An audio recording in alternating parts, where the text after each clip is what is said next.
People ask me a lot, should I keep my money in the stock market all the time? That's what my broker tells me. That's what my financial advisor tells me. Just keep it in, because even if it goes down, it'll come back.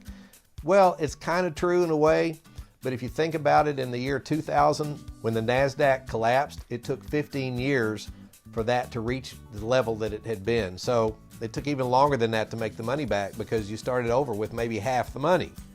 So it may have taken twice that long to make it back. So did it come back? Yeah, but it may have taken 30 years.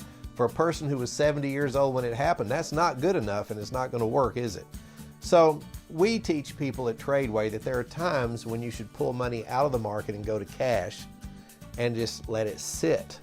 And how do you know when those times happen? Well, we call them corrections. And when there's a major correction in the stock market, where it doesn't even have to fall 20% like Wall Street says, but if it just looks like it's turning into a major correction, sometimes it makes sense to pull your money out and go to cash and wait for the correction to be over. Usually they only last 6 to 8 weeks.